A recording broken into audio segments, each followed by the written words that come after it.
जय जय रघुवीर समर्थ. श्रीमत दासबोध दशक 19वा. शिकवण नाम समास 7वा. यज्ञ निरूपण नाम.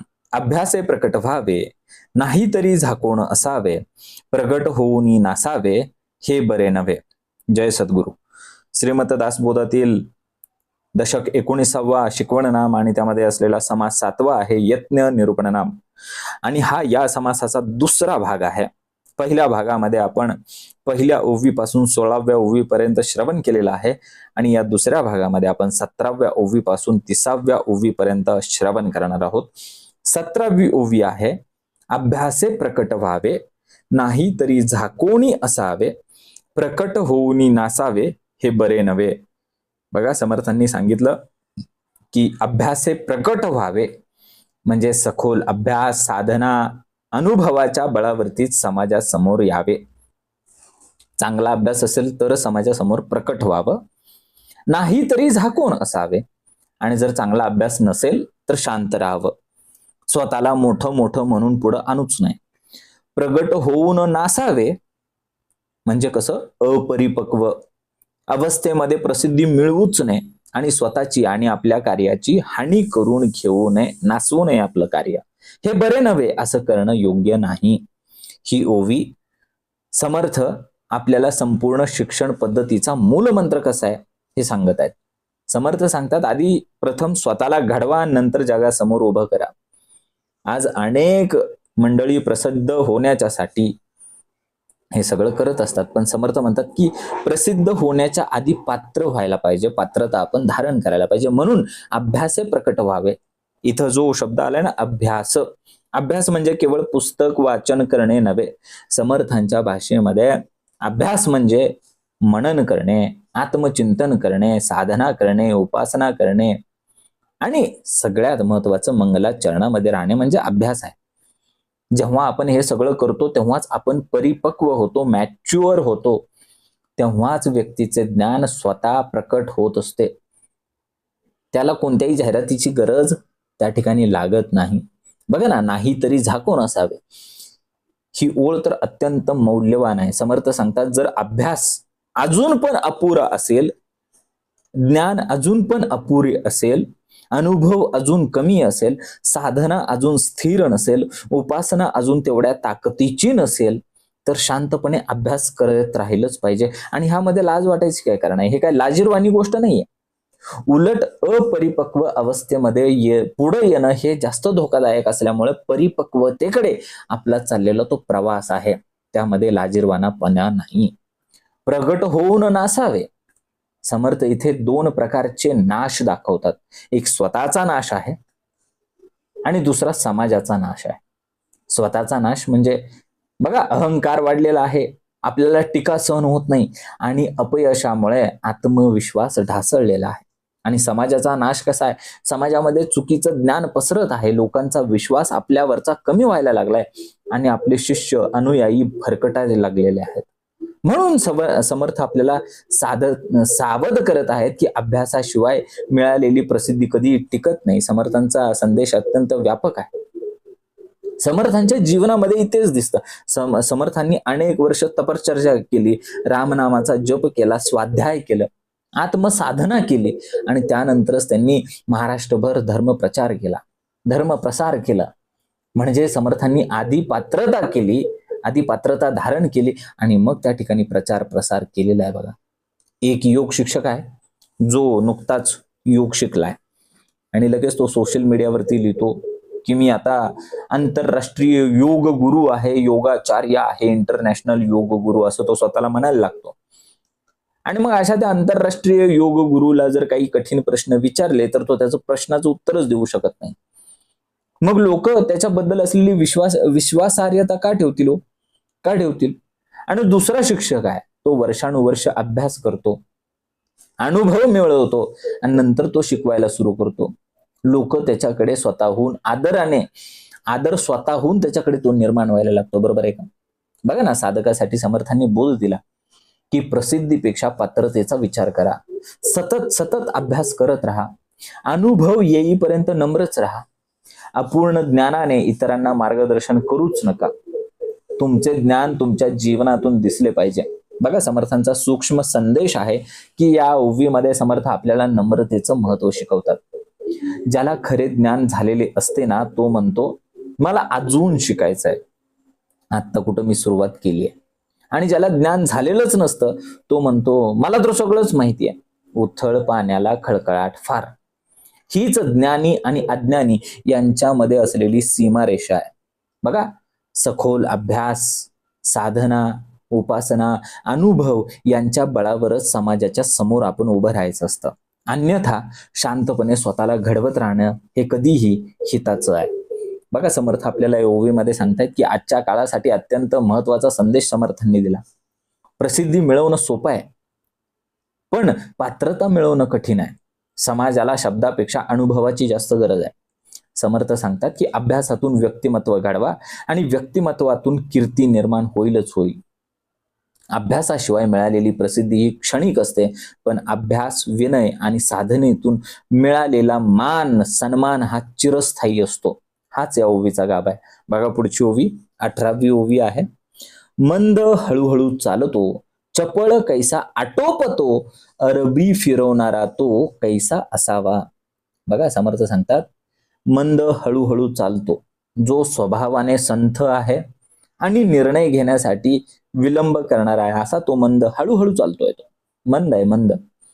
चपळ कैसा आटोपतो, आणि मग तो वेगाने, कुशलतेने, चपळाईने योग्य काम कसं पूर्ण करणारा आहे ना, तो आटोपतो. बर का, आपटत नाही, आपटतो नाही म्हणलं, आटोपतो, आटोपतो. चपळ कैसा आटोपतो, अरबी फिरवणारा तो.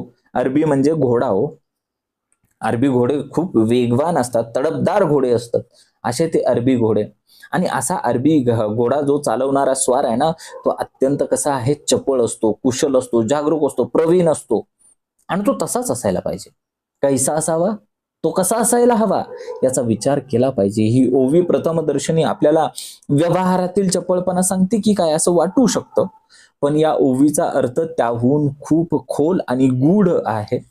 समर्थ म्हणतात महंत, गुरु आणि समाजनेता हा केवळ अनुभवी ज्ञानी असून चालत नाही, तर तो प्रसंगावधान, निर्णय क्षमता आणि कार्यतत्परतेने संपन्न असला पाहिजे. ज्ञान आहे, खूप खूप नॉलेज आहे, पण कृती नाहीये तर ते अपूर्ण आहे. उत्साह आहे, पण त्या उत्साहाला विवेकाची जोड नाही, तर तो उत्साह धोकादायक आहे. समर्थांना काय अभिप्रेत आहे, विवेकपूर्ण चपळपणा. मंद हळूहळू चालतो. मग इथं जो मंद आहे, तो मंद कोण आहे, आळशी म्हणजे मंद. निर्णय घेण्यात विलंब करणारा, उशीर करणारा, आजचा निर्णय उद्यावर ढकलणारा तो मंद. प्रसंग ओळखू न शकणारा तो मंद. वेळेचं महत्व न जाणणारा तो मंद.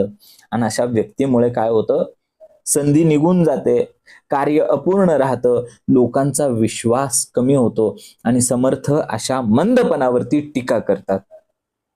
चपळ कैसा आटोपतो. चपळपणा म्हणजे फक्त वेग नव्हे. समर्थांच्या दृष्टीने चपळपणा म्हणजे योग्य वेळी योग्य निर्णय घेणे म्हणजे चपळपणा. प्रसंगाचे अचूक आकलन करणे म्हणजे चपळपणा. वेळेचं भान राखून वागणे म्हणजे चपळपणा.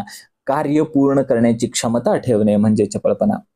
वेग आणि विवेक म्हणजेच समर्थांना अभिप्रेत असलेला चपळपणा आहे. अरबी फिरवणारा तो, ही तर अत्यंत सुंदर उपमा आहे. अरबी घोडा अतिशय वेगवान, शक्तिशाली, सामर्थ्यवान, संवेदनशील असतो. असो तो अरबी घोडा असतो. आणि त्या घोड्याला जर नियंत्रित करायचं असेल तर आपल्याकडे धैर्य पाहिजे, कौशल्य पाहिजे, जागरूकता पाहिजे, निपुणता पाहिजे आणि संतुलन पाहिजे. समर्थांचा संकेत असा आहे की समाजकार्य, धर्मकार्य ही अरबी घोड्यासारखी असलेली जबाबदारी आहे. कारण समाज कसा आहे, संवेदनशील आहे, है ना, आहे की नाही. मग अशा समाजाला आपण ती सामान्य, निष्क्रिय आणि असावध व्यक्तीच्या हातून तो समाज सांभाळला जाईल का, नाही. तर त्यासाठी आपल्याकडे काय पाहिजे, आपल्याकडे कौशल्य पाहिजे, जागरूकता पाहिजे, धैर्य पाहिजे. तेव्हाच काय होणार आहे, आपण समाजामध्ये जागृती घडवून आणू शकणार आहे. या समासाचं नावच आहे यज्ञ निरूपण म्हणून समर्थ सांगतात की सतत सतत यत्न करा, प्रयत्न करा. जागरूक राहा, आळस झटका, संधी ओळखा, वेळेवरती निर्णय घ्या. आणि समर्थांच्या दृष्टीने आध्यात्मिकता म्हणजे निष्क्रियता नव्हे तर सजग कर्मयोग आहे. बघा, एक योग शिक्षक रोज वर्ग सुरू करण्याची वेळ झाली तरी तो कसलीच तयारी करत नाही.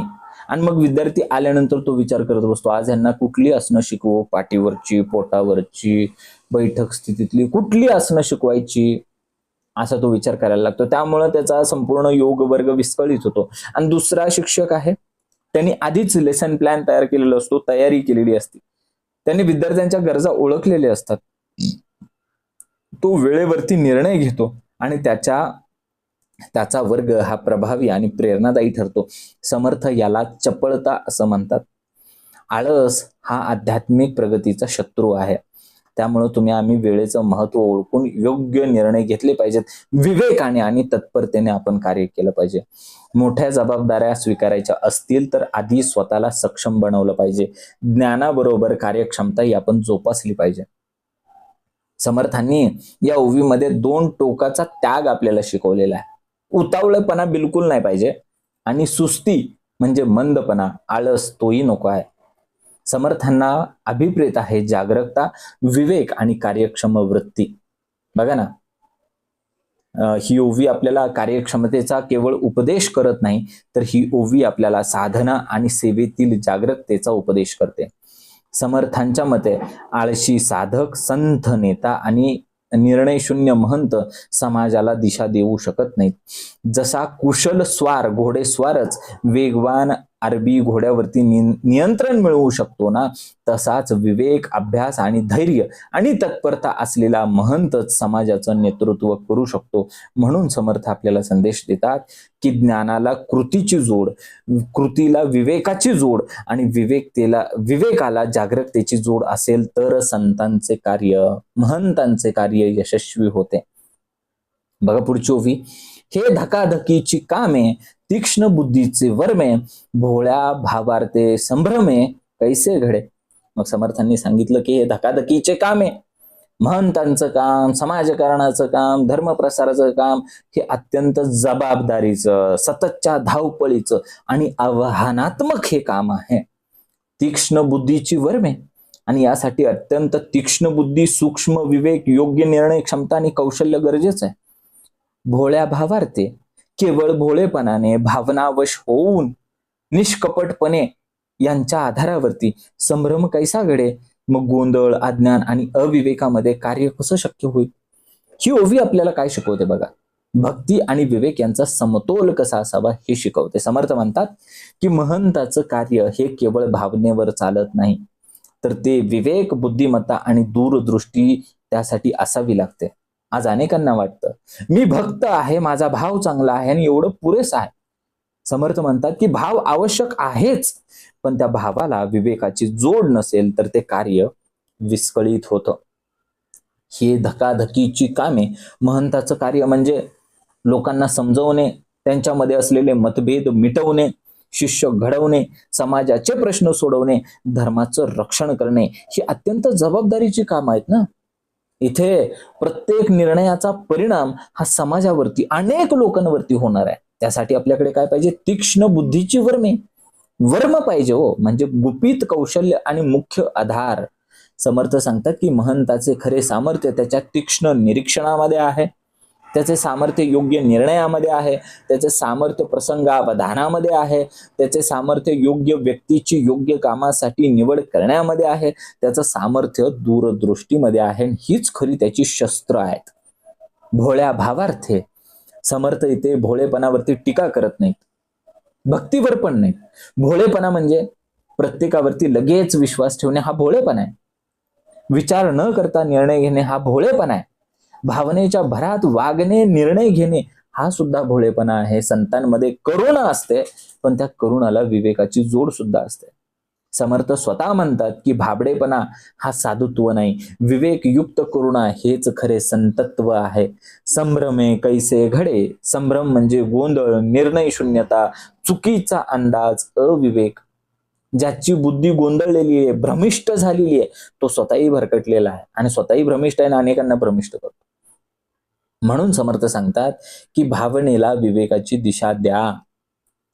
समर्थ आपल्याला वारंवार सांगत आहेत बघा, भक्ती पाहिजे, भक्तीला विवेकाची जोड पाहिजे, विवेकाला प्रयत्नाची जोड पाहिजे, तेव्हाच परमार्थ हा यशस्वी होणार आहे. आणि यापैकी एकही घटक जर कमी पडला तर ते कार्य अपूर्ण राहणार आहे. बघा ना, साधकासाठी बोध दिला समर्थांनी. भक्तीबरोबर विवेक जोपासलाच पाहिजे. भावनिक निर्णय घेण्यापूर्वी आपण योग्य विचार केलाच पाहिजे. मोठ्या जबाबदाऱ्या स्वीकारताना दूरदृष्टी ठेवलीच पाहिजे. करुणा आणि कठोरपणा है ना, करुणा आणि कठोर निर्णय यांचा समतोल आपण साधला पाहिजे. आणि गोंधळापेक्षा सुद्धा स्पष्टता जास्त महत्वाची असते. बघा, महंताचे आणि समाजसेवेचं कार्य केवळ भावनेनी होत नाही. त्यासाठी तीक्ष्ण विवेक, निर्णय शक्ती आणि जागरूक बुद्धी अत्यंत गरजेची असते. या ओवीमध्ये समर्थ आपल्याला एक अत्यंत महत्वाचा समतोल शिकवत आहेत.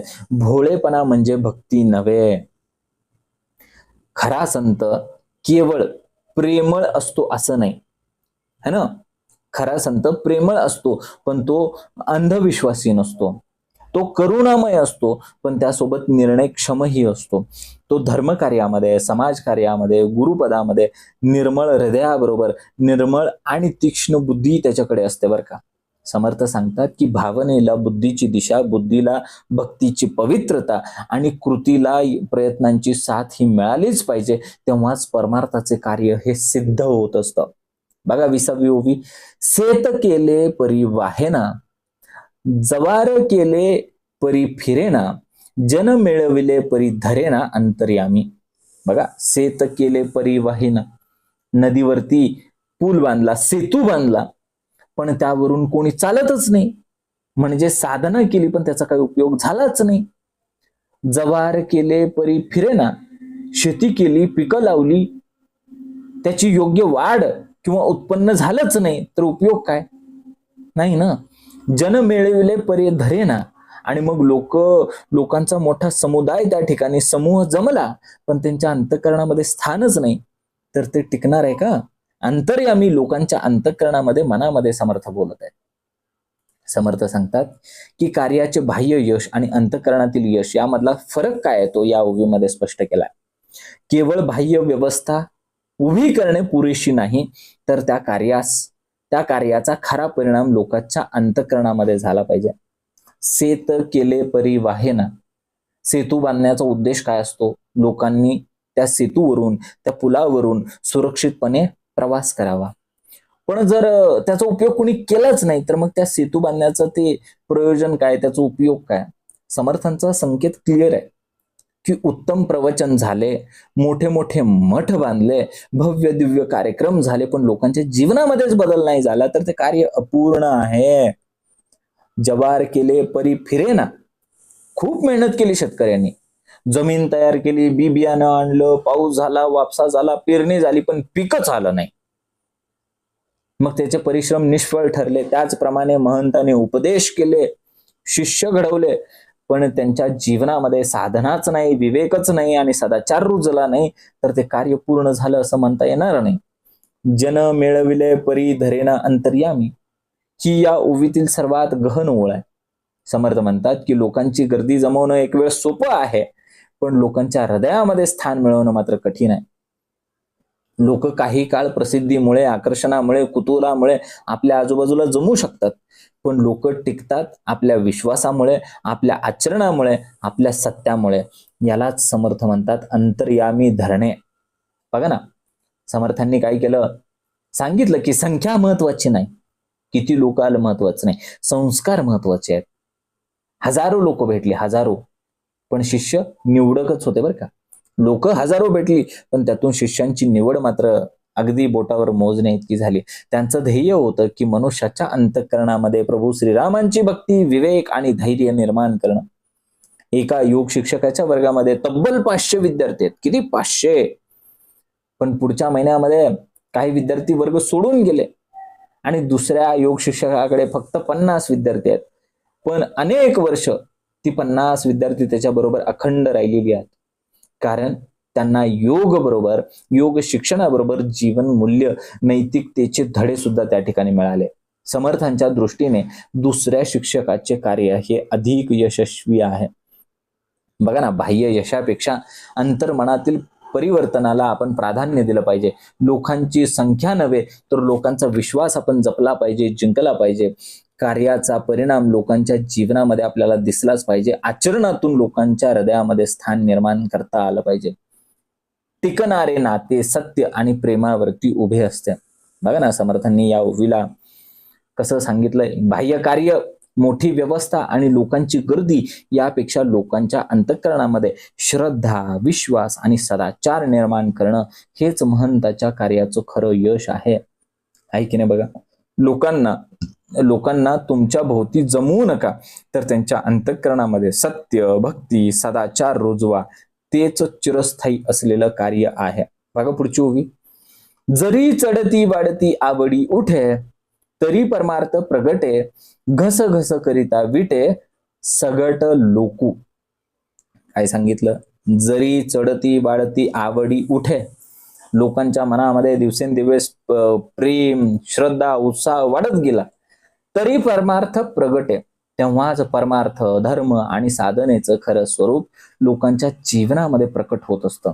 घस घस करिता म्हणजे कसं? सतत आग्रह करणे, जबरदस्ती करणे, दिखावा करणे, स्वतःचा मोठेपणा सांगणे, लोकांना ओढून ताणून आणण्याचा प्रयत्न करणे म्हणजे गसगस करणे. विटे सकट लोकू, त्यामुळे लोकांना वीट येतो, कंटाळा येतो आणि ते दूर निघून जातात, मनातून सुद्धा दुरावतात. बरं का, या ओवीमध्ये समर्थ आपल्याला लोकसंग्रहाचे अत्यंत सूक्ष्म मानसशास्त्र सांगतात.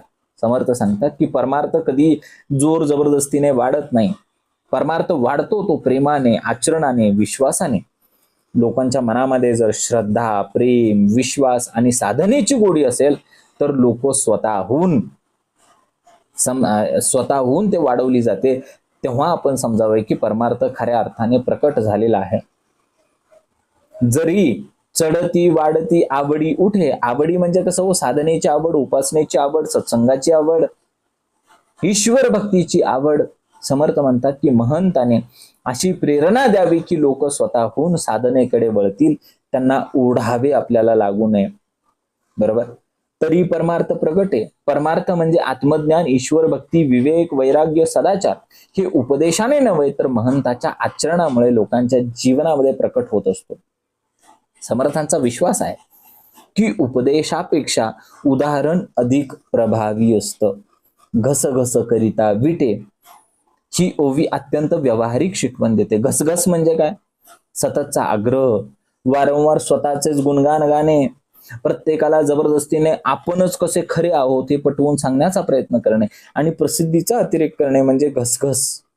अशा घसघशीमुळे लोकांचा उत्साह कमी होतो, लोकांचा विश्वास ढळतो, लोक कंटाळतात हो.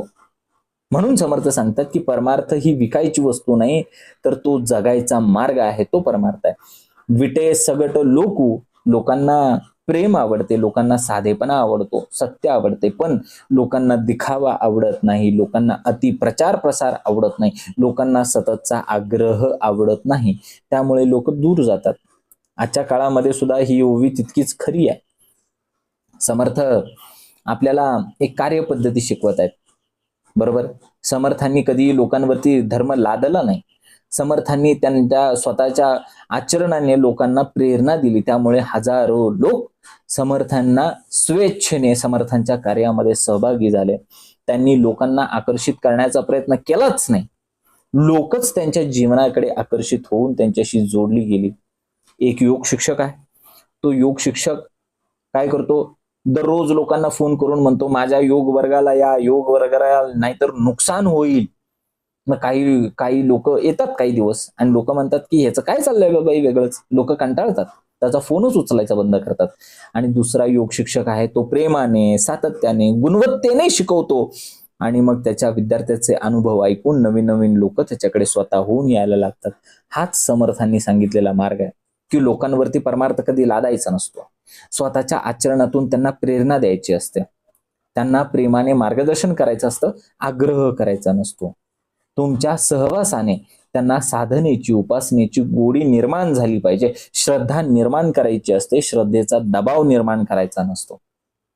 बघा ना, समर्थ सांगतात की जिथे प्रेम आहे तिथे परमार्थ वाढतो आणि जिथं आग्रह आहे तिथे परमार्थ आटतो, बरं का, कमी कमी होत जातो आणि संपून जातो. म्हणून महंत लोकांना ओढत नाहीत, तर लोकांच्या जीवनातील सत्य, त्यांच्या स्वतःच्या जीवनातील सत्य लोकांना आपोआप त्यांच्याकडे आकर्षित करतं. महंताच्या प्रेम आचरणामुळे लोकांच्या मनामध्ये साधनेची आवड वाढते आणि मग तिथे परमार्थ फुलतो, बहरतो. पण अति आग्रह, दिखावा आणि प्रचारामुळे लोकांचा उत्साह नष्ट होतो. बघा ना, समर्थ सांगतात की प्रेरणा आणि प्रचार यामध्ये फरक काय आहे. प्रेरणा अंतःकरणाला स्पर्श करते आणि प्रचार फक्त कानापर्यंत पोचतो. म्हणून संतांची वाणी कमी असते पण त्यांचं जीवन जास्त बोलतं. जेव्हा संतांचे आचरण निर्मळ असते, प्रेमळ असते, निष्काम असते ना, तेव्हाच लोकांच्या मनामध्ये साधनेची आवड आपोआप निर्माण होते. हाच परमार्थाचा खरा विजय आहे. बघा पुढची ओवी. आपले लोकास मानेना, लोकांचे आपणास मानेना, अवघा विकल्पची मना समाधान कैचे. सांगितलं समर्थांनी. आपले लोकास मानेना, आपले विचार, आपले आचरण, आपले उपदेश लोकांना मान्यच होत नाहीत. लोकांचे आपणास मानेना, आणि लोकांचे विचार, लोकांच्या भावना, लोकांचे अनुभव आपल्याला मान्य नाहीत. अवघा विकल्पची मना. मग अशा वेळी दोघांच्याही मनामध्ये शंका, भेद, मतभेद, संभ्रम, दुरावा निर्माण होणार आहे. ह्याचं त्याला पटत नाही, त्याचं ह्याला पटत नाही. समाधान कैचे. मग समाधान, एकात्मता, शांतता तिथं आहे काय? नाही की. ही ओवी गुरु शिष्य, समाज नेता, महंत लोक यांच्यातील नात्यांचा मूलभूत नियम सांगते. समर्थ म्हणतात की विश्वास हा एकतर्फी निर्माण होत नाही, तो दोन्ही बाजूंनी जपावा लागतो. जर लोकांना गुरुचे बोलणे पटत नसेल आणि गुरुही लोकांच्या स्थितीचा विचार करून बोलत नसेल तर नात्यामध्ये विकल्प म्हणजे संशय निर्माण होतो. आपले लोकास मानेना. बघा, महंताने विचार करावा की माझा उपदेश लोकांच्या जीवनाशी जोडलेला आहे काय? माझे आचरण माझ्या वाचनाशी, वर्तनाशी जुळते आहे काय? मी लोकांचा विश्वास संपादन केलेला आहे काय? जर लोक स्वीकारत नसतील तर फक्त लोकांना दोष देऊ नये, आपण स्वतःचं आत्मपरीक्षण करावं. लोकांचे आपणास मानेना याचा अर्थ लोकांच्या प्रत्येक मताला मान्यता द्यावी असा होत नाही.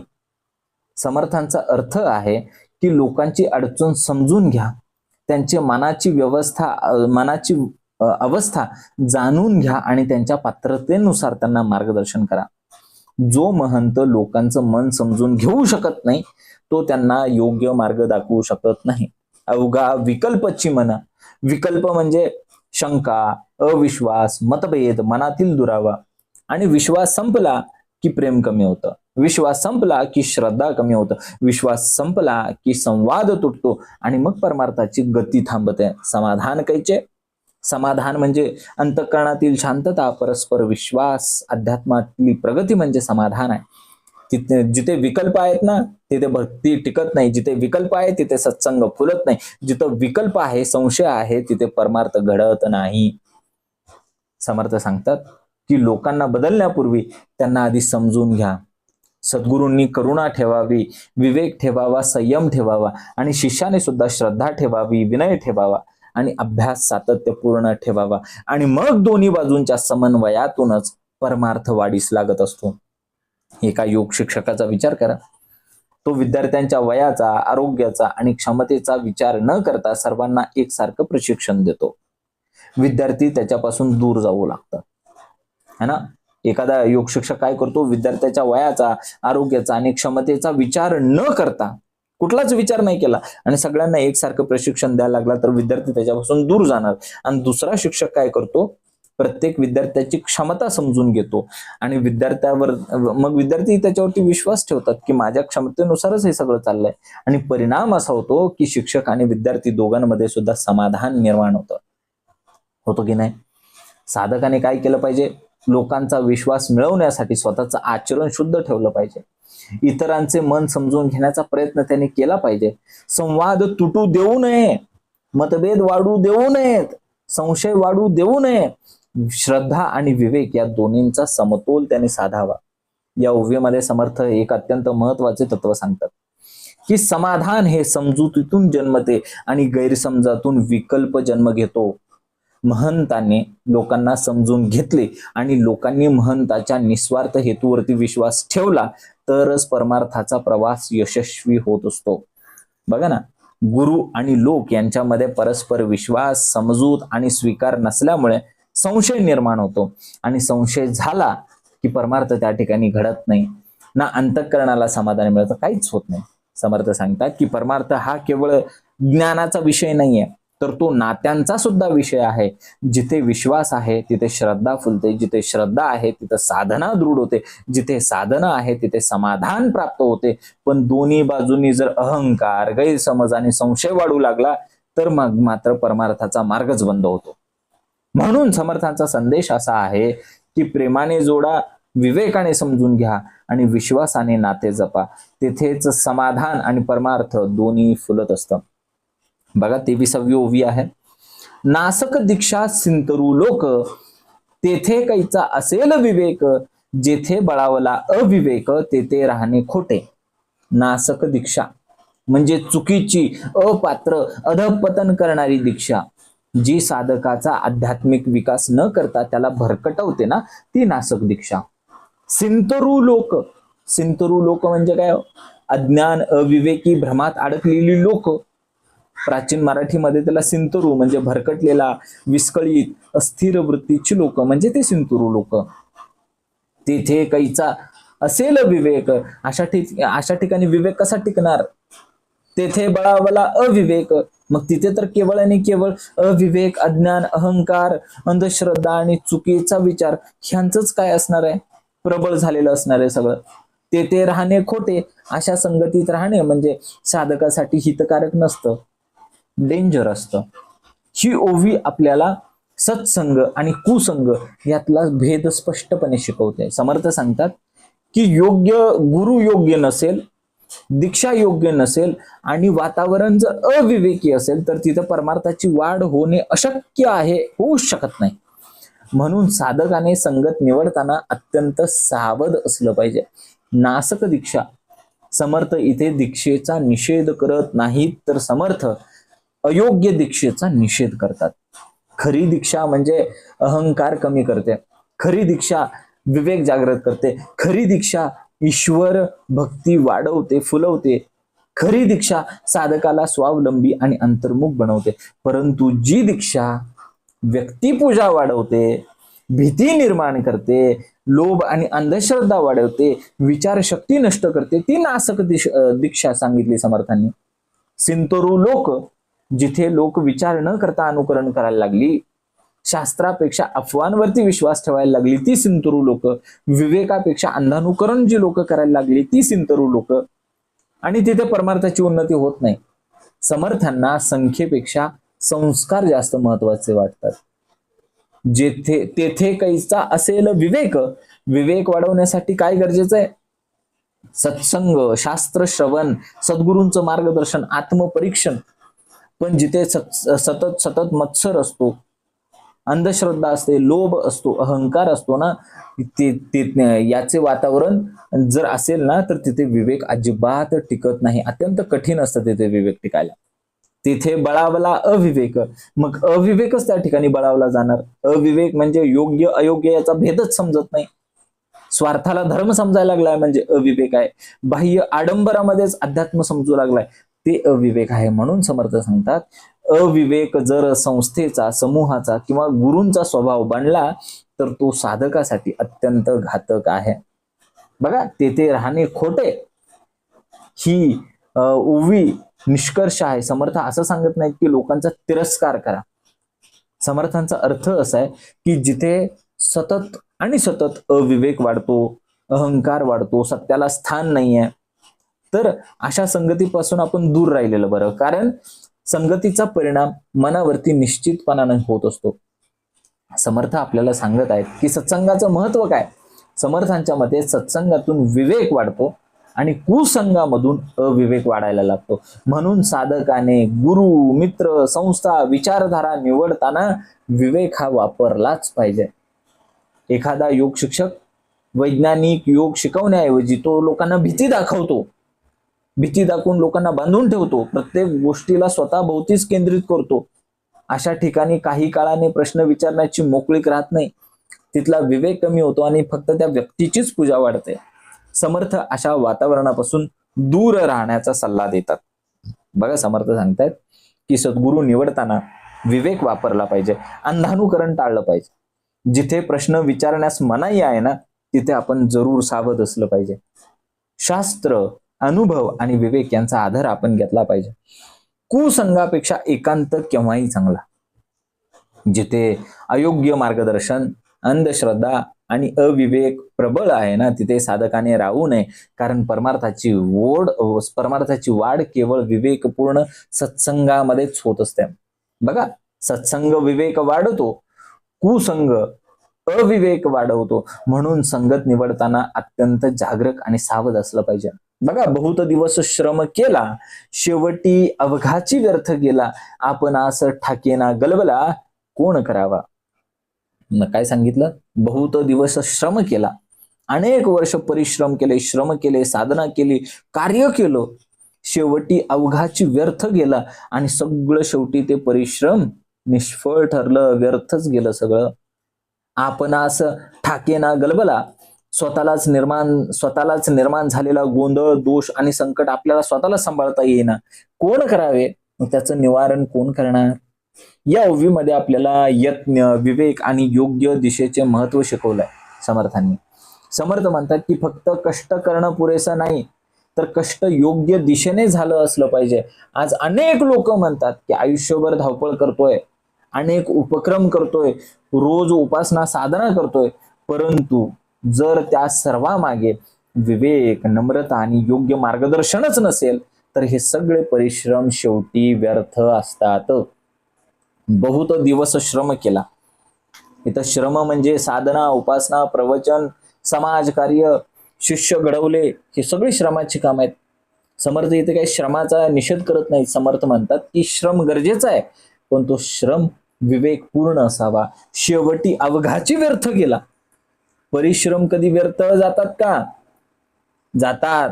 परिश्रम तेव्हा व्यर्थ जातात जेव्हा अहंकार वाढतो. परिश्रम तेव्हा व्यर्थ जातात जेव्हा प्रसिद्धी साधण्यापेक्षा मोठी होते. परिश्रम तेव्हा व्यर्थ जातात जेव्हा उद्देश विसरला जातो. परिश्रम तेव्हा व्यर्थ जातात जेव्हा लोकांचा विश्वास तुटतो. म्हणून समर्थ सांगतात की अभ्यास पाहिजे, विवेक पाहिजे, नम्रता पाहिजे, लोकसंग्रह. आणि समर्थ याचा आग्रह धरतात, विवेकाचा आग्रह, नम्रतेचा आग्रह, अभ्यासाचा आग्रह. आपण असं ठकेना गलबला, गलबला म्हणजे गोंधळ, संकट, विस्कळीत अवस्था म्हणजे गलबला. समर्थ म्हणतात जर स्वतःच्या चुकीमुळे शिष्य भरकटले, लोक दूर गेली, तर त्या गोंधळातून बाहेर पडणे अत्यंत कठीण आहे. म्हणून सुरुवातीपासूनच आपण सावध भूमिका घेतली पाहिजे. कोण करावे? ही ओवी आत्मपरीक्षणाची आहे. समर्थ म्हणतात की स्वतः निर्माण केलेला गोंधळ दुसरा कोण दूर करणार? म्हणून प्रत्येक महंत, प्रत्येक गुरु, प्रत्येक साधकाने वेळोवेळी स्वतःचं परीक्षण हे केलंच पाहिजे. झाल्या असतील काही चुका, तर त्या चुका मान्य केल्या पाहिजेत आणि योग्य वेळी योग्य सुधारणा हे केलीच पाहिजे. समर्थांच्या मते यशस्वी साधना म्हणजे काय आहे? प्रयत्न, विवेक, नम्रता आणि सातत्यपूर्ण आत्मपरीक्षण, यातूनच यशस्वी साधना होणार आहे. यापैकी एकही घटक जर कमी पडला तर शेवटी परिश्रमाचे फळ मिळणार नाही. बघा, एखाद्या व्यक्तीने 10 वर्ष एखादी संस्था उभी केली, पण हळूहळू त्या संस्थेमधली पारदर्शकता कमी झाली, त्या व्यक्तीमधला अहंकार वाढला आणि त्या संस्थेमध्ये विद्यार्थ्यांशी असलेला संवाद कमी झाला आणि परिणामी ती संस्था कोलमडून पडली, संपली. आणि मग इतक्या वर्ष केलेली ती मेहनत, परिश्रम गेले वाया. मेहनत झाली पण विवेक टिकला का? नाही टिकला, विवेकच नव्हता. म्हणून समर्थ म्हणतात केवळ कष्ट नको, तर कष्टांना योग्य दिशा हवी. वेळोवेळी आत्मपरीक्षण आपण केलंच पाहिजे. चूक दिसता क्षणी आपण सुधारणा केली पाहिजे. अहंकारामुळे आयुष्यभराची कमाई वाया जाऊ देऊ नये. शेवटपर्यंत साधनेची शुद्धता आपण जपली पाहिजे. बघा, समर्थ सांगतात की आयुष्यभराचा परिश्रम ही विवेक, नम्रता आणि आत्मपरीक्षण नसल्यामुळे शेवटी निष्फळ ठरू शकतो. म्हणून प्रत्येकाने वेगवेगळ्या टप्प्यावरती स्वतःला तपासत राहणं अत्यंत गरजेचं आहे. ही ओवी प्रत्येक साधकाला एक गंभीर प्रश्न विचारते. मी जे करत आहे ना, ते योग्य पद्धतीने चाललेलं आहे का? कारण केवळ श्रम हे यशाचे प्रमाण नाही, तर योग्य हेतू, योग्य मार्ग आणि योग्य आचरण हेच श्रमांना अधिक सार्थक बनवत असतं, सार्थक करत असतं. समर्थ आपल्याला मुख्य संदेश देत आहेत की प्रयत्नांची संख्या नव्हे, तर प्रयत्नांची शुद्धता जास्त महत्वाची आहे. विवेकाने केलेला अल्प प्रयत्न सुद्धा फळ देतो आणि अविवेकाने केलेलं प्रचंड परिश्रम शेवटी व्यर्थ ठरू शकतं. बघा पुढची ओवी, 25वी ओवी आहे.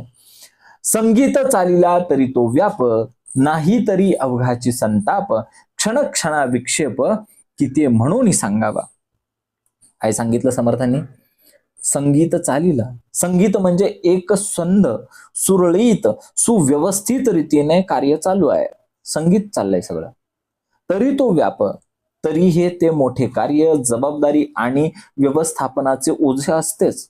नाही तरी अवघाची संताप, आणि जर कार्य सुरळीत चाललेलं नाही तर दुःख आहे, चिंता आहे, असंतोष त्या ठिकाणी निर्माण होतो. क्षण क्षणा विक्षेप, प्रत्येक क्षणी नवीन अडथळा, नवीन समस्या, मनाची अस्थिरता त्या ठिकाणी निर्माण होते. किती म्हणून सांगावा. आणि मग या सगळ्या अडचणी किती किती म्हणून सांगाव्यात, ही ओवी महंताच्या जीवनातील वास्तव सांगते.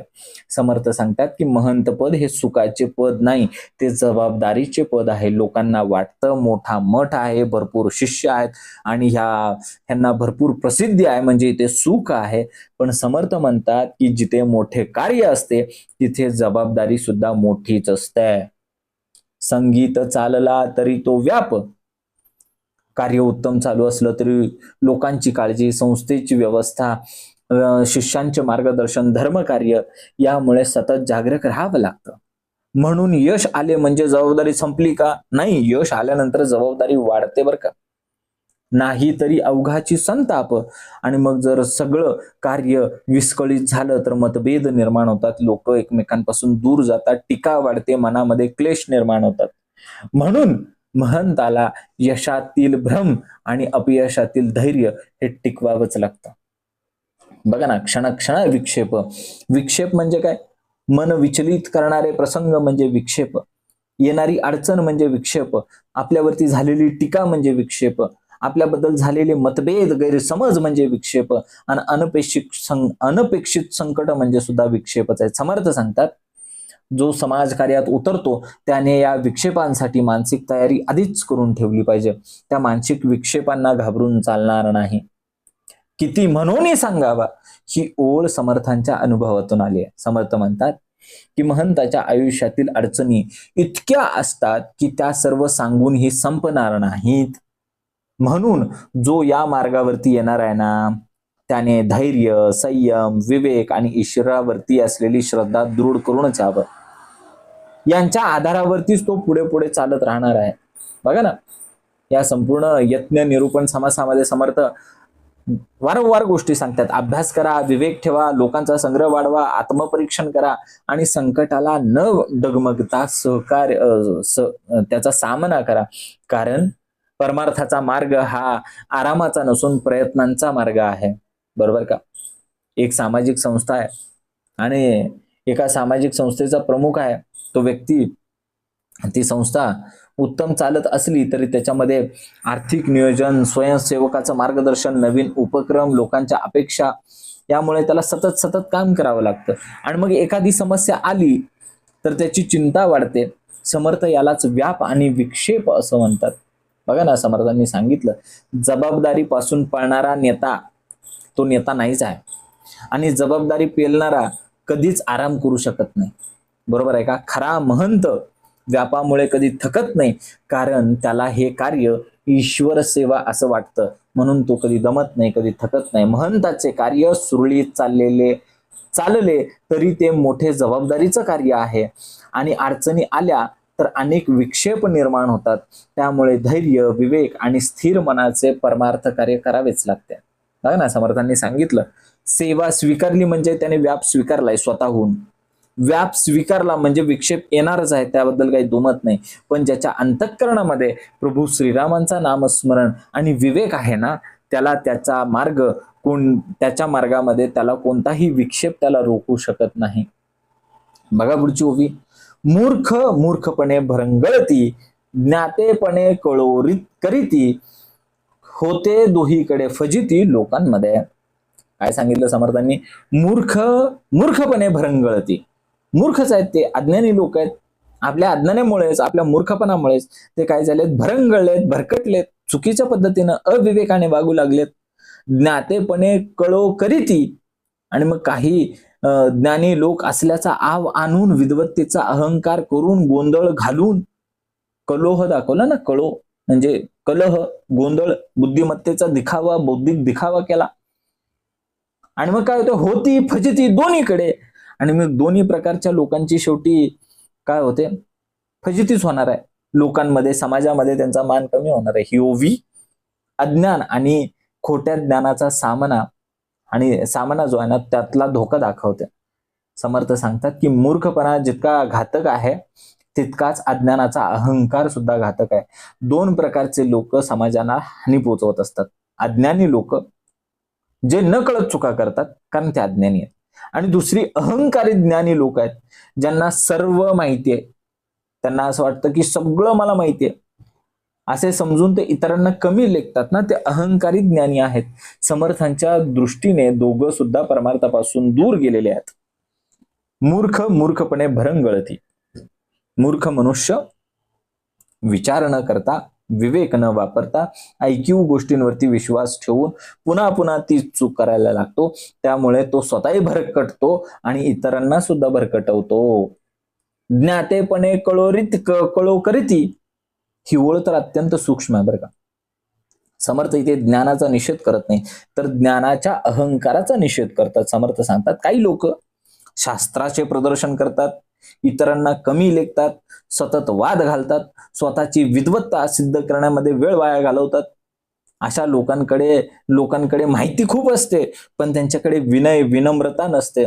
समर्थांच्या मते ज्ञानाला विनयाची जोड नसेल तर ते अज्ञाना इतकंच ते ज्ञान घातक आहे. जर विनय नसेल तर, विनम्रता नसेल तर. होते दोहोंकडे फजिती, दोन्हीकडे फजिती झाली. आणि मग शेवटी काय होतं? मूर्ख अज्ञानामुळे उघडा पडतो आणि अहंकारी ज्ञानी त्याच्या वर्तनामुळे उघडा पडतो. बरोबर आहे का? दोघही समाजातील मान सन्मान स्वतःहून कमी करून घ्यायला लागलेत, कारण लोक शेवटी आचरण पाहतात, सत्य पाहतात, आणि असलेली विनम्रता, विनय पाहत असतात. बघा ना, समर्थांच्या दृष्टीने खरा ज्ञानी कोण आहे? जो नम्र असतो, जो शांत असतो, जो अनुभवातून बोलतो आणि स्वतःला अजून शिकणारा मानतो, तो खरा काय आहे? ज्ञानी आहे. बघा, श्रीमत दासबोधामध्ये समर्थांनी पडत मूर्ख सांगितला. विद्वान दिसणारा पण विवेकहीन मनुष्य म्हणजे तो पडत मूर्ख आहे. याची लक्षणं आधीच सांगितलेली आहे. त्याच्याशी हे अगदी सुसंगत आहे की नाही? बघा, साधकासाठी समर्थांनी सांगितलं, अज्ञान दूर करण्यासाठी आपण अभ्यास केला पाहिजे. अभ्यास वाढला की नम्रता वाढते. ज्ञानाचा दिखावा कधी करूच नाही. आणि वाद संपला तरच संवादाला महत्व येणार आहे आणि आचरणातून ज्ञान सिद्ध होणार आहे. बरोबर? समर्थ म्हणतात की नम्रता आणि दंभाचा अभाव हेच खऱ्या ज्ञानाचे पहिले लक्षण आहे. बरोबर आहे का? समर्थांनी काय सांगितलं? अज्ञानामुळे भरकटणारा मूर्ख आणि ज्ञानाच्या अहंकारामुळे गोंधळ घालणारा विद्वान, दोघेही शेवटी समाजामध्ये अपमानित होतात. म्हणून ज्ञानासोबत विनय आणि विवेक खूप गरजेचं आहे. मूर्खापासून वाचण्यासाठी आपण अभ्यास करावा, पण अभ्यासानंतरही अहंकारापासून वाचण्यासाठी विनय गरजेचा आहे. जिथं अज्ञान आहे तिथं अंधार आहेच आहे, आणि जिथे ज्ञानाचा गर्व आहे तिथे प्रकाश असूनही त्यांनी स्वतःच डोळे मिटून बसलाय. समर्थांचा संदेश आहे, मूर्ख होऊ नका, पण ज्ञानी झाल्यावर गर्विष्ठही होऊ नका. ज्ञानाचे खरे फळ हे विनय, विवेक आणि लोकहिताकारणी आचरण असेच आहे. कारभार आटपून करवेना आणि उगा हे राहेना, या कारणे सकळ जना काय म्हणावे. ही ओवी 27वी. कारभार आटपेना करवेना, मग कार्य नीट पूर्णही करता येईना आणि व्यवस्थित पारही पाडता येईना. आणि उगा हे राहेना, पण ते कार्य सोडूनही देता येईना. ते मधल्या मध्येच काय झाले? अडकून पडले, लटकून पडले. या कारणे सकळ जना, यामुळे सर्व लोक काय म्हणावे, तुमच्याबद्दल आता काय म्हणतील तुमच्यावरती विश्वास कसा ठेवतील? समर्थ सांगतात की निर्णय क्षमता आणि जबाबदारी याचं महत्व ते काय? जे काम हाती घेतलेलं आहे ते समर्थपणे पूर्ण करता येत नाही आणि ते सोडण्याचाही धैर्य होत नाही. अशी अवस्था सर्वात दुःखदायक असते ही अवस्था. ही अवस्था म्हणजे अस्थिर मन, अविवेक आणि अहंकार यांच्यामुळे निर्माण झालेली आहे. कारभार आटोपेना करवेना. इथं कारभार म्हणजे केवळ व्यापार नव्हे. समर्थांच्या संदर्भामध्ये मठाचा कारभार आहे, शिष्यांचं मार्गदर्शन हा पण कारभार आहे, समाजाचं कार्य हा पण कारभार आहे, धर्म प्रसार करणं हाही कारभार आहे, है ना. कोणतीही स्वीकारलेली जबाबदारी हा कारभारच आहे की. जर व्यक्तीकडे कौशल्य, नियोजन आणि संयमच नसेल तर ते कार्य अर्धवट राहणार आणि उगेही राहेना. काही लोकांना वाटतं हे काम माझ्याकडून होत नाही, पण ती लोक म्हणतात की प्रतिष्ठा जाईल, लोक काय म्हणतील या भीतीमुळे ते कार्यही सोडत नाही आणि परिणाम काय होतो? ते कार्य कधी होतच नाही, ते तसंच लटकून पडतं आणि मानसिक शांतताही मिळत नाही. समर्थ सांगतात की अपूर्ण क्षमता असूनही हट्टाने पद धारण करणे हे योग्य नाही. या कारणे सकळ जन. लोक सर्व काही पाहत असतात, लोकांना कळत असतं, लोक पाहतात तुमच्या कामाची गुणवत्ता काय, तुमच्याकडे असलेली निर्णय क्षमता काय, तुमचं आचरण, वर्तणूक, वागणूक ती काय आहे आणि तुमच्या या सगळ्याचा परिणाम काय लोकांना कळतं. केवळ पद आणि प्रसिद्धी पाहून लोक कायम प्रभावी म्हणजे लोकांवरती असलेला प्रभाव कायमस्वरूपी टिकत नसतो. काय म्हणावे ही ओवी आत्मपरीक्षणाची आहे. समर्थ म्हणतात जर कार्य होतही नसेल आणि योग्य निर्णय घेतला जात नसेल तर समाज तुमच्याबद्दल काय विचार करेल? येथे लोकांच्या स्तुतीचा विचार नाही तर विश्वासार्हतेचा विचार आहे. महंताचे खरे भांडवल म्हणजे लोकांचा विश्वास आहे. या संपूर्ण यज्ञ निरूपण समासामध्ये समर्थ आपल्याला सतत काही गोष्टी सांगतात. अभ्यास करा, विवेक ठेवा, पात्रता मिळवा, जबाबदारी स्वीकारा आणि स्वीकारलेली जबाबदारी ही प्रामाणिकपणे निभावा, पार पाडा. बघा ना काय सांगितलं, स्वतःची क्षमता ओळखा, जे कार्य जे स्वीकारलेलं आहे ते संपूर्ण निष्ठेने पार पाडा आणि जमत नसेल तर अहंकार बाजूला ठेवून योग्य तो निर्णय घ्या. पदापेक्षा कर्तव्य मोठे आहे. लोकांचा विश्वास टिकवणे हेच खरं यश आहे.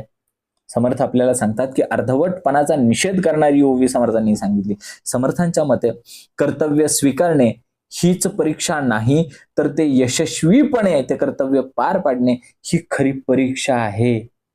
नेत्याने किंवा महंताने निर्णय घ्यावा, जबाबदारी पार पाडावी आणि गरज पडल्यास नम्रतेने बाजूला होण्याचं धैर्यही ठेवावं. बरोबर आहे का? जे कार्य आपण स्वीकारलंय ना ते निष्ठेने पूर्ण करता आलं पाहिजे. न जमणारं कार्य अहंकारापोटी अर्धवट धरून ठेवू नये आणि ते धरून ठेवलं तर स्वतःचं आणि समाजाचं दोघांचंही नुकसान होत असतं. समर्थ सांगतात की कर्तव्य स्वीकारण्यापूर्वी पात्रता मिळवा, कर्तव्य स्वीकारल्यानंतर प्रामाणिकपणे ते निभावा आणि गरज पडल्यास अहंकार न ठेवता योग्य निर्णय घेण्याचं धारिष्ट्य सुद्धा ठेवा. हाच खरा महंत धर्म आहे. बघा पुढची ओवी, नासक उपाधीस सोडावे, वय सार्थकी घालवावे, परिभ्रमणे कंठावे कोठेतरी. समर्थ सांगतात की नासक उपाधीस सोडावे.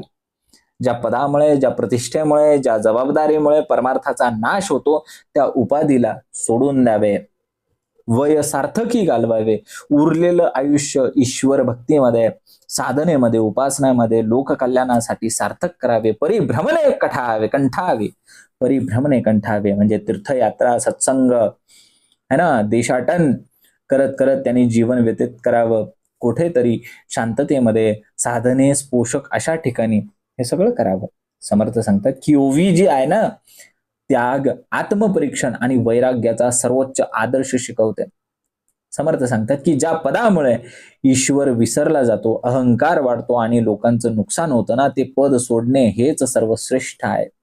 समर्थांसाठी पदापेक्षा परमार्थ मोठा आहे. नासक उपाधीस सोडावे. इथे उपाधी म्हणजे महंतपद, गुरुपद, अधिकार, प्रतिष्ठा, लौकिक मान. समर्थ सांगतात जर उपाधीमुळे अहंकार वाढत असेल, उपाधीमुळे साधना उपासना कमी होत असेल, उपाधीमुळे लोकांमध्ये मतभेद निर्माण होत असतील, उपाधीमुळे परमार्थ बाधित होत असेल तर ती उपाधी धारण करून ठेवणे योग्य नाही. हा संदेश खूप धाडसी आहे. अत्यंत धाडसी, वय सार्थकी घालवावे. मानवी जीवन हे अमूल्य आहे. समर्थ विचारतात, उरलेलं आयुष्य कशासाठी खर्च करणार? त्याचं उत्तर आहे आत्मचिंतन, शास्त्र अभ्यास, संतसंग, लोककल्याण. यातूनच आयुष्याचं सार्थक होणार आहे ना.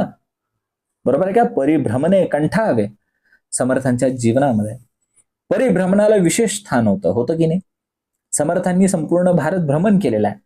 समर्थांचा उद्देश होता की समाजाची स्थिती जवळून पाहता यावी, लोकजागृती करता यावी, स्वतःची साधना अधिक परिपक्व होण्यासाठी समर्थांनी परिभ्रमण केलं. इथं परिभ्रमण म्हणजे मनाची आसक्ती सोडून सत्याचा शोध घेणं म्हणजे परिभ्रमण. कोठेतरी समर्थांचा अर्थ काय? प्रसिद्धीच्या केंद्रस्थानी राहण्यापेक्षा कधी कधी एकांतामध्ये, सत्संगामध्ये, तीर्थक्षेत्रामध्ये किंवा साधनेस योग्य ठिकाण असलेल्या ठिकाणी राहणे हे अधिक हितकारक असते. समर्थ आपल्याला सांगतात की या संपूर्ण यज्ञ निरूपण समाजाचा निष्कर्ष सांगतात की समर्थांनी आधीच्या उभयमध्ये सांगितलं, अभ्यास करा, विवेक ठेवा, लोकसंग्रह करा, जबाबदारी निभवा. पण जर हे सगळं शक्य नसेल आणि ह्या सगळ्यांना उपाधी अडथळा बनून येत असेल, उपाधीच या ठिकाणी अडथळा बनली असेल, तर ती उपाधी सोडून परमार्थाकडे वळतवा. एखाद्या ठिकाणी बघा ना, समर्थांनी सांगितलं, पदापेक्षा साधना मोठी आहे ना. अहंकार वाढणाऱ्या गोष्टींचा आपण त्याग केला पाहिजे. उरलेलं आयुष्य आपण आत्मोन्नतीसाठी वापरलं पाहिजे. सत्संग आणि स्वाध्याय यांना आपण महत्व दिलं पाहिजे. वेळोवेळी स्वतःला विचारलं पाहिजे की मी पदासाठी जगतोय की परमेश्वरासाठी जगत आहे. बघा ना, समर्थांनी एका वाक्यात सांगितलं आहे ओवीचा सार, ज्या पदामुळे परमार्थ नाश होत असेल तर ते पद आपण जाणून सोडावे, जाणीवेतून सोडावे आणि उरलेलं आयुष्य आपण साधना, उपासना, सत्संग, लोककल्याणामध्ये घालवून जीवन अधिक अधिक सार्थक करावे. समर्थ सांगतात की उपाधी टिकवण्यासाठी जीवन खर्च करू नये. जीवन परमेश्वरासाठी खर्च करावं. पद तर काय तात्पुरती आहेत, पण परमार्थ मात्र शाश्वत आहे. परिभ्रमण करीना, दुसऱ्याचे काहीच सोसीना, तरी मग उदंड यातना विकल्पाची. मग काय सांगितलं समर्थांनी? 29वी ओवी आहे, परिभ्रमण करीना.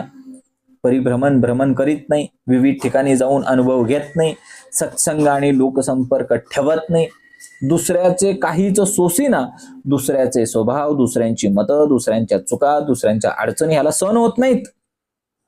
मग उदंड यातना, मग त्याला पुष्कळ कष्ट होतात, त्रास होतो, संघर्ष सहन करावा लागतो. विकल्पाची, मग मनामधील शंका, गोंधळ, मतभेद आणि अस्थिरतेमुळे हे सगळं त्याला सहन करावं लागतं. ही ओवी सहनशीलता आणि व्यापक अनुभवाचे महत्व शिकवते. समर्थ सांगतात की जो मनुष्य एकाच ठिकाणी अडकून पडलेला आहे ना आणि दुसऱ्याचे स्वभाव सहन करू शकत नाही ना, त्याच्या मनामध्ये विकल्प, संशय, मतभेद, संकुचितपणा हा वाढत जातो. परिभ्रमण करीना. समर्थांच्या दृष्टीने परिभ्रमण म्हणजे फक्त तीर्थयात्रा नव्हे, तर याचा व्यापक अर्थ आहे की विविध लोकांना भेटणे, संतांचा सहवास करणे, वेगवेगळे विचार समजून घेणे आणि अनुभवातून शिकणे.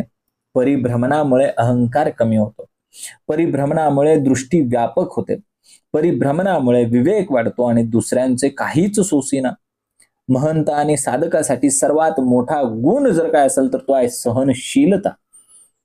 जर तो टीका सहन करू शकत नाही, मतभेद सहन करू शकत नाही, लोकांचे वेगवेगळे स्वभाव सहन करू शकत नाही, स्वीकारू शकत नाही, तर त्याचे समाजकार्य फार काळ कसे टिकणार? टिकूच शकत नाही. समर्थांचा महंत हा करुणावान आणि सहनशील असला पाहिजे. बघा, तरी मग उदंड यातना. सहनशीलता नसल्यामुळे त्याला प्रत्येक गोष्टीचा राग येतो, प्रत्येक व्यक्ती त्याला चुकीचा वाटतो, प्रत्येक प्रसंग त्याला संघर्षाचा वाटतो आणि अशा व्यक्तीचं आयुष्य सततच्या मानसिक ताणतणावामध्ये जातं. म्हणून समर्थ म्हणतात की हा बाहेरचा त्रास नसतो, तर तो स्वतःच्या वृत्तीमुळे निर्माण झालेला स्वतःचाच त्रास आहे. विकल्पाची, या सर्व दुःखाची मूळ एकच आहे, विकल्प. विकल्प म्हणजे माझाच बरोबर, बाकी सगळी चुकीची, माझाच मार्ग श्रेष्ठ आणि बाकी सगळ्यांचे मार्ग हे कनिष्ठ. ते दुय्यम आणि मीच प्रधान अशी संकुचित वृत्ती म्हणजे विकल्प. समर्थ सांगतात की ज्याची दृष्टी व्यापक होते त्याचा विकल्प कमी होत जातो. समर्थ सांगतात की समर्थांनी स्वतः संपूर्ण भारत भ्रमण केलेला आहे, त्यामुळे त्यांना विविध संप्रदाय, विविध संस्कृती, विविध लोक यांचा अनुभव जवळून मिळाला. म्हणून समर्थांचा परमार्थ हा व्यापक आहे आणि सर्वसमावेशक सुद्धा आहे. बघा ना काय सांगितलं समर्थांनी, सतत सतत नवीन अनुभव घ्या, सत्संग आणि संत संग वाढवावा, दुसऱ्यांचे मत शांतपणे ऐकून घ्यावं, सहनशीलता हा आध्यात्मिक गुण आहे आणि संकुचित विचार आम्ही टाळलेच पाहिजेत. समर्थ येथे सांगतात की जग पहा, लोक समजून घ्या, मन मोठे करा, कारण संकुचित मनामध्ये विकल्प वाढतो, विशाल मनामध्ये विवेक फुलत जातो. बरोबर आहे का? समर्थ सांगतात की जो व्यापक अनुभव घेत नाही आणि दुसऱ्यांचे स्वभाव सहन करत नाही त्याच्या मनामध्ये संशय आणि मतभेद हे वाढायला लागतात. म्हणून साधकाने सहनशीलता, व्यापक दृष्टी आणि सत्संग जोपासले पाहिजेत. भ्रमणाने दृष्टी विस्तृत करा, सहनशीलतेने हृदय विशाल करा आणि विवेकाने मन स्थिर करा, तेव्हाच परमार्थाचा मार्ग हा सुकर होणार आहे. बघा, आता हे आपणाची पासी, आता हे आपणाची पासी, बरे विचारावे आपणासी, अनुकूल पडले तैसी वर्तणूक करावी. आता हे आपणाची पासी, आता या सर्व उपदेशांचा विचार आपल्या स्वतःच्या अंतःकरणामध्ये करावा. बरे विचारावे आपणासी, स्वतःचे प्रामाणिक आत्मपरीक्षण करावे. अनुकूल पडेल तैसी, आपल्या पात्रतेला, परिस्थितीला आणि परमार्थाला अनुकूल अशी वर्तणूक करावी, आचरण करावे, ते जीवनामध्ये उतरावे. ही संपूर्ण ओवी यज्ञ निरूपण नाम या समासाचा सार आणि निष्कर्ष सांगणारी ओवी आहे. समर्थ सांगत आहेत की जवळजवळ आतापर्यंत आपण 30 ओव्या पाहिल्या, ह्याच्यामध्ये महंत, गुरु आणि साधकाचे गुणदोष सांगितलेत. समर्थ आता सगळ्यात शेवटी सांगत आहेत, आता दुसऱ्याचे दोष पाहू नको, आता स्वतःकडे पहा. ही ओवी म्हणजे आत्मपरीक्षणाचा मंत्र आहे. आता हे आपणाची पाशी. समर्थ म्हणतात की हे सर्व उपदेश दुसऱ्यांना सांगण्यासाठी नाहीत, दुसऱ्यांची परीक्षा घेण्यासाठी नाहीत, तर ते स्वतःला घडवण्यासाठी सर्व उपदेश होते आहेत.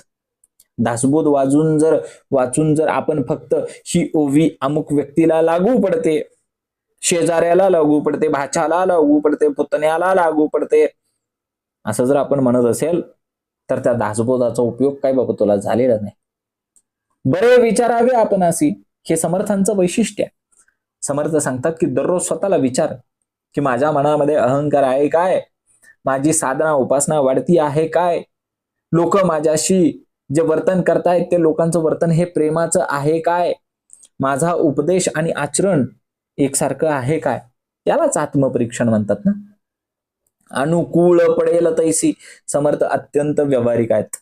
समर्थ म्हणत नाहीत की सर्वांनी एकच मार्ग स्वीकारा, अजिबात नाही. समर्थ म्हणतात की आपल्या अधिकारानुसार, क्षमतेनुसार, पात्रतेनुसार, परिस्थितीनुसार योग्य आचरण करा. हेच समर्थांचे व्यवहार ज्ञान आहे. वर्तणूक करावी ही ओवी, या ओवीमध्ये सर्वात महत्वाचा शब्द जो आहे ना तो वर्तणूक. समर्थांच्या दृष्टीने ज्ञानाचे मूल्य हे आचरणात उतरवल्यानंतरच होते. वाचन पुरेसं नाही, ऐकणं पुरेसं नाही, बोलणंही पुरेसं नाहीये, जगणं गरजेचं आहे. बरोबर आहे का? या संपूर्ण समासाचा सार काय बघा. या यज्ञ निरूपण नाम समासामध्ये समर्थांनी अनेक गोष्टी आपल्याला शिकवल्या. अभ्यासाशिवाय उपदेश करू नका, श्रोत्यांचं मन जपा, अहंकार टाळा, विवेकाने निर्णय घ्या, लोकसंग्रह प्रेमाने करा, पदापेक्षा परमार्थाचा मान मोठा आहे, सतत आत्मपरीक्षण करा, आवश्यक वाटल्यास उपाधीचा त्याग सुद्धा करा, भ्रमण, सत्संग आणि सहनशीलता जोपासा, शेवटी सर्व उपदेश स्वतःच्या जीवनामध्ये उतरावा. बरोबर आहे का? समर्थांनी या संपूर्ण समासाचा सार असं सांगितलेला आहे. बघा ना, साधकाने दररोज आत्मपरीक्षण केलंच पाहिजे.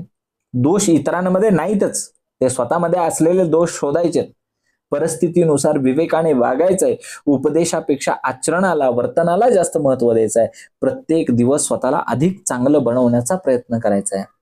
बरोबर आहे? बघा ना, समर्थांनी सांगितलं की दासबोधातील उपदेश हे दुसऱ्यांसाठी नसून स्वतःच्या आत्मपरीक्षणासाठीच आहे. विवेकाने विचार करून ते आपल्या जीवनामध्ये आचरणामध्ये आणणे हीच खरी साधना आहे. दासबोध वाचणे म्हणजे ओव्या पाठ करणे नव्हे, प्रत्येक ओवी आपल्या जीवनाचा आरसा बनवणे होय. तेव्हा आपल्याला दासबोध वाचायला असं म्हणता येईल. जो स्वतःला बदलतो त्यालाच समर्थांचा उपदेश खऱ्या अर्थाने समजतो. इति श्री दासबोधे गुरु शिष्य संवादे यज्ञ निरूपण नाम समास 7वा. जय जय रघुवीर समर्थ.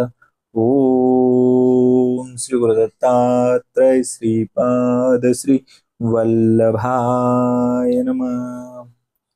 जय सद्गुरु.